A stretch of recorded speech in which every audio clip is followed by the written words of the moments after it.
masa Perang Vietnam, cerita diawali dengan memperlihatkan para pemuda yang akan dilatih untuk menjadi tentara Korps Marinir Amerika Serikat, di mana pelatihan ini akan dikomando oleh seorang sersan yang dikenal tegas, keras, dan disiplin, sehingga butuh mental yang kuat untuk bisa bergabung dengan kesatuan ini. Because I am hard, you will not like me. You maggots understand that. Sir, yes, sir. Sir, yes, sir. That you, John Wayne? Saat itulah kita akan diperkenalkan pada satu prajurit bernama James, tapi biasa dipanggil Joker. Sesuai julukannya, Joker bersikap iseng dengan bercanda ketika sersan sedang berbicara dengan prajurit lain, sehingga sersan pun langsung nyerenteng, menghampirinya, dan meninju perutnya untuk memberikannya pelajaran. Saat ditanya apa motivasi Joker ikut kesatuan ini, Joker pun dengan spontan menjawab bahwa dia ingin merasakan rasanya membunuh, sehingga sersan menyuruhnya untuk teriak sekencang-kencangnya dan perlihatkan ekspresi seorang pembunuh.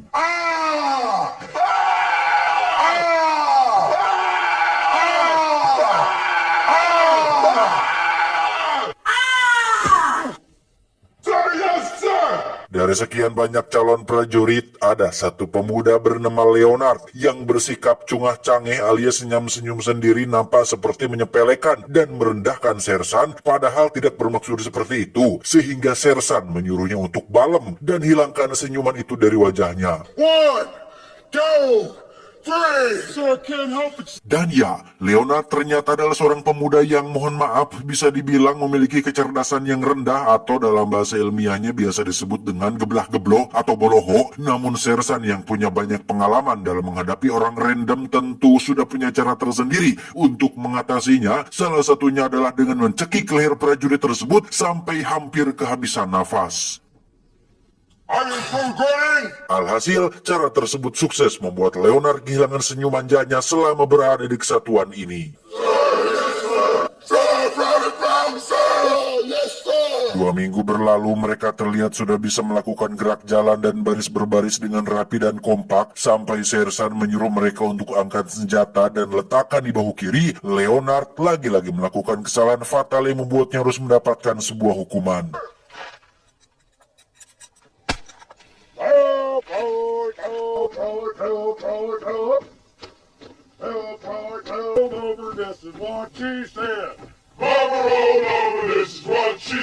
Malam harinya sersan memberitahu tentang senjata yang ada di tangan mereka adalah senjata yang harus dijaga dengan baik. Anggap seperti ayang beb sendiri yang setiap detik dan setiap menit selalu kepikiran. Mereka lantas tidur di atas ranjang sambil mengucapkan janji untuk selalu menjaga dan merawat senjata mereka masing-masing.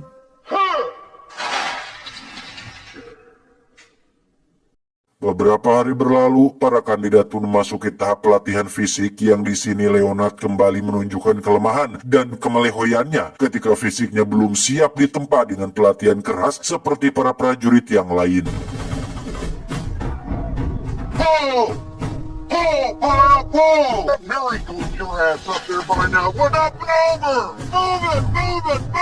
Alhasil, siapa yang direpotkan? Tentu saja adalah teman-teman seperjuangan Leonard yang dengan begitu solidnya membantu dan mendampingi Leonard untuk bisa menyelesaikan setiap tahap pelatihan fisik ini.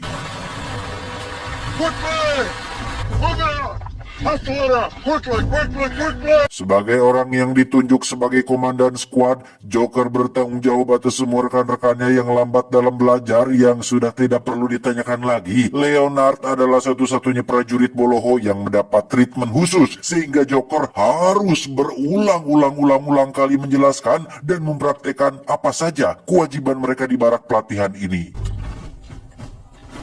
Left one over the right. 4-inch fold.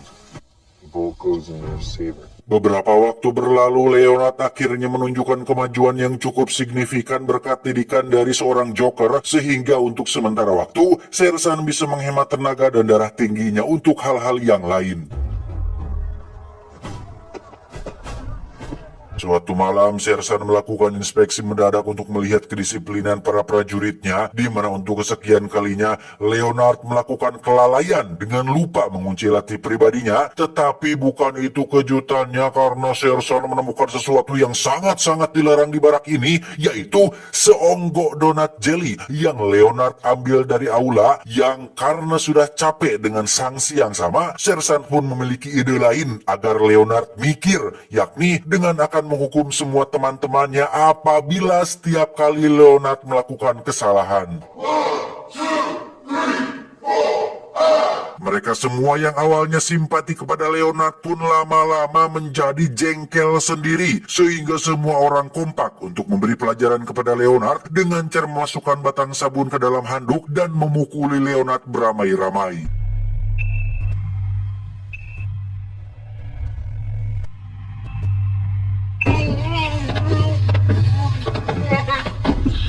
Sejak malam itu, sikap Leonard tiba-tiba menjadi aneh dan sering bengong sendiri dengan tatapan mata yang kosong. Bahkan Joker sempat memergokinya berbicara dengan senjatanya, yang hal itu cukup menimbulkan pertanyaan tersendiri tentang apa yang sudah terjadi kepada si Leonard ini.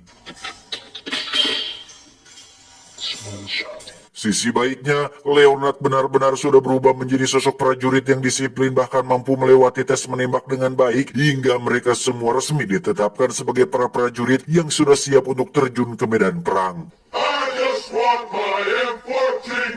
Today, you are Marine. Living, ladies. Kill, kill, kill. You'll all be able to do the same thing. Suatu malam ketika semua orang sudah tidur, Joker benar-benar terkejut oleh sosok Leonard yang sedang duduk sendirian di toilet sambil memegangi senjata miliknya, di mana dia tiba-tiba berteriak sambil melakukan gerakan disiplin hingga membuat semua orang bangun dari tidurnya.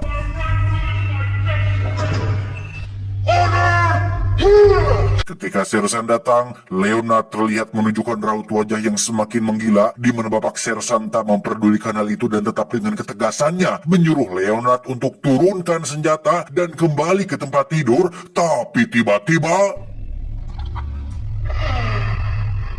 Go easy, man. When you were a child. ya, Leonard membunuh Bapak Sersan kemudian menembak kepalanya sendiri, sehingga bisa disimpulkan bahwa mental Leonard belum siap untuk mendapatkan pelatihan keras seperti ini. Hasilnya justru malah membuatnya tertekan dengan mengalami depresi berat yang membuatnya nekat berbuat hal seperti itu. Brotherhood. From now on, Bertahun-tahun kemudian, Joker kini bertugas di Vietnam sebagai jurnalis militer yang akan meliput dan membuat berita mengenai kondisi dan situasi yang terjadi di medan perang, di mana wilayah tempatnya meliput nampaknya tidak perang-perang amat. Bahkan Joker dan rekannya yang bernama Raptorman ini masih bisa ngopi di pinggir jalan tanpa khawatir atau takut akan ada serangan mendadak atau rudal yang tiba-tiba jatuh dari atas atau terjadi sesuatu situasi yang tegang yang beradrenalin. Sekalipun ada ketegangan, itu hanya diakibatkan oleh tindakan kriminal biasa, seperti saat kamera milik Raptorman dirampas oleh seorang begal yang mendedikasikan hidupnya untuk kungfu ala Stephen Chow.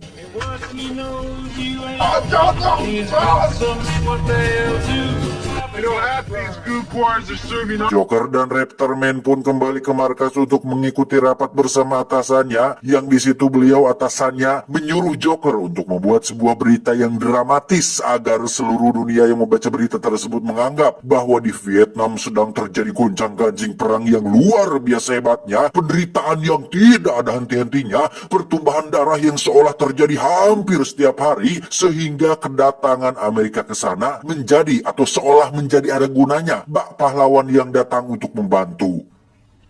Joker, I've told you we run two basic stories. Faktanya, situasi di Vietnam tidaklah separah itu. Orang-orang pribumi di sana justru malah santai-santai saja menjalani aktivitas mereka secara normal. Yang riweuh dan ribet sendiri justru malah tamu dari luar, yakni tentara Amerika sendiri. Sehingga Joker yang menyadari propaganda ini pun sempat menolak untuk mendramatisir cerita di dalam beritanya. Namun karena ini adalah perintah atasannya, dan atasannya atas perintah perintah dari bosnya, dan bosnya atas perintah dari pemerintah, dan pemerintah atas perintah dari oknum-oknum pemimpin yang tidak bertanggung jawab dan hanya mementingkan kepentingan dan keuntungan pribadi. Alhasil, Joker yang hanya seorang bawahan dan tak punya power pun hanya bisa manut-manut saja dengan perintah atasannya tersebut.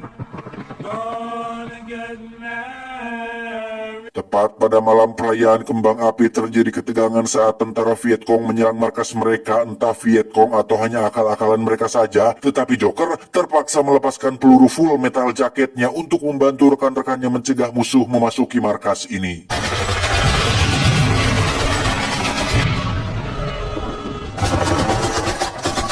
Keesokannya, sang atasan langsung menginformasikan bahwasannya situasi sudah semakin memburuk. Vietcong yang dianggap sebagai para pemberontak pun katanya sudah menguasai beberapa wilayah mereka, sehingga Joker dan Raptorman dikirim menuju baris depan peperangan demi meliputi situasi dan kondisi di sana, yang apabila mereka berdua tidak menemukan kekejaman sesuai yang diinginkan, maka bolehlah mengaranglah, dramatisirlah, tambahinlah beritanya supaya ceritanya bisa lebih menarik dan selalu FYP di seluruh dunia. Button. How's it gonna look if you get killed where... Joker dan Raptorman pun berangkat menggunakan helikopter, yang di sini mereka langsung berkenalan dengan teman baru yang bernama Durgunner, yang sangat sangat anjing sekali dan sangat tidak manusiawi sekali ketika dia dengan begitu enaknya menembaki para petani wanita dan anak-anak yang bahkan tidak ikut terlibat dalam peperangan yang terjadi. Astagfirullahaladzim.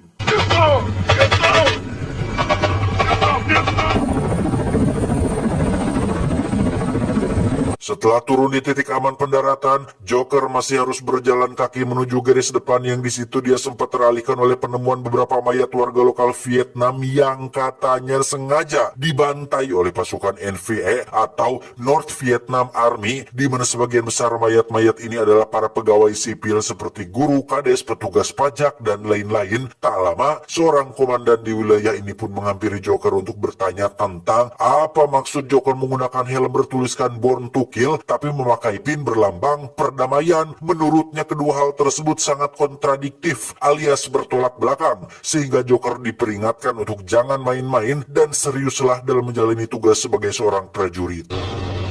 Sir! Setibanya di lokasi garis depan peperangan, Joker secara kebetulan bertemu dengan teman lamanya waktu di barak pelatihan yang bernama julukan si Cowboy, yang di situ juga ada seorang prajurit senior bernama Animal Mother yang tampak sinis kepada Joker, sehingga keduanya sempat terlibat adu cungur. Roger, come on. Sit down. On you guys. Faktanya, situasi di medan perang tidaklah serius-serius amat dan tegang-tegang amat, karena pada kenyataannya mereka masih bisa santai dalam waktu-waktu tertentu, seperti salah satu prajurit yang sengaja meletakkan jasad seorang Vietcong yang sudah berhasil dibunuhnya.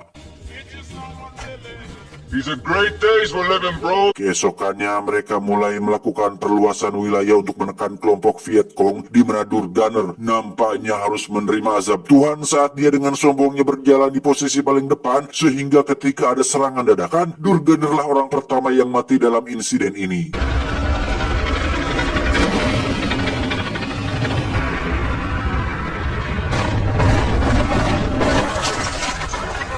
Rupanya musuh saat ini berada di dalam sebuah gedung kosong, sehingga dengan jumlah dan persenjataan lengkapnya, Joker dan kawan-kawan berhasil memukul mundur kelompok Vietcong tersebut.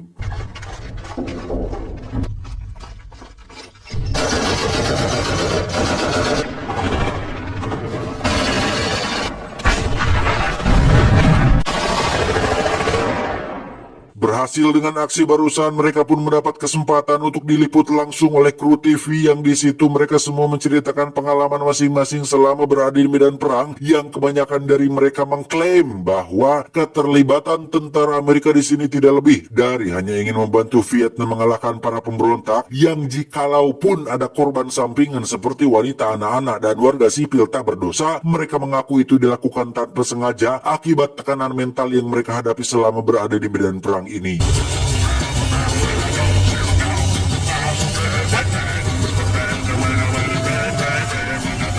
Dan ya, dalam waktu senggang dan hitung-hitung merayakan keberhasilan, para prajurit ini terbiasa memanfaatkan waktu singkat tersebut untuk melepaskan hormon-hormon jangar di kepala mereka dengan cara mengundang seorang perempuan asli Vietnam untuk sesuatu yang pasti Anda semua yang menonton sudah paham lah. Inilah jeleknya negara barat. Mereka memiliki suatu kebiasaan buruk yang sulit dihilangkan. Niat mereka kesini adalah untuk membantu warga sipil memerangi pemberontakan dan demi keadilan dan membela kebenaran. Alangkah baiknya apabila niat baik tersebut diiringi dengan perilaku yang baik juga, tetapi kembali lagi, itu hak mereka, kehendak mereka, tapi ingat, ada zat yang tidak pernah tidur dan selalu memperhatikan dan melihat apapun yang kita lakukan. Hey, I won't be long. I'll skip the foreplay. Singkat cerita, pasukan garis depan ini pun tiba di kota yang disinyalir menjadi sarang para pemberontak, di mana salah satu prajurit pun tewas terkena ranjau yang membuat Joker dan kawan-kawan menjadi agak ketar-ketir.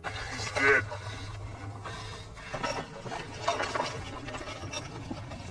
Satu prajurit bernama Samsul pun dikirim sendiri untuk maju dan memeriksa lokasi, di mana hal itu adalah sebuah ide yang buruk setelah Vietcong melakukan serangan yang sisi baiknya membuat Joker dan kawan-kawan mengetahui di mana posisi musuh bersembunyi saat ini.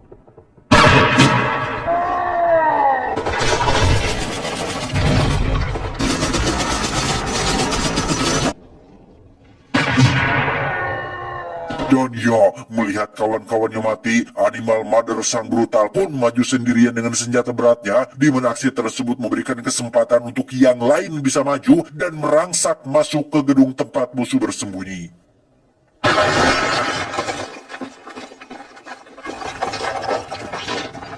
Saat sedang menghubungi pusat itulah, Cowboy yang merupakan sahabat Joker pun harus tewas tertembak, sehingga mereka tidak memiliki pilihan lain selain maju dan menyerang tanpa adanya bala bantuan yang akan datang.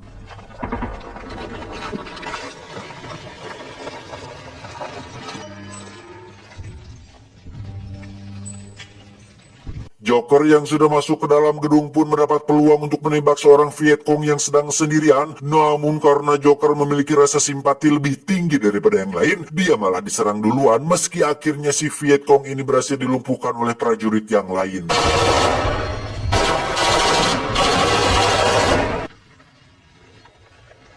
Dalam detik-detik sakaratul mautnya, si Vietcong yang seorang perempuan pun sempat memanjatkan doa dan meminta mereka semua untuk segera akhiri hidupnya, dan orang yang ditunjuk untuk melakukannya adalah Joker, yang meski ingin menyelesaikan masalahnya secara damai dan baik-baik, namun fakta di lapangan mengharuskan dia menjadi monster pembunuh yang tidak memiliki rasa kasihan sedikit pun. Setelah keberhasilan barusan, Joker dan kawan-kawan pun terus maju menekan kelompok Vietcong, namun pada akhirnya mereka harus kalah sesuai yang tertera dalam sejarah. Mamam.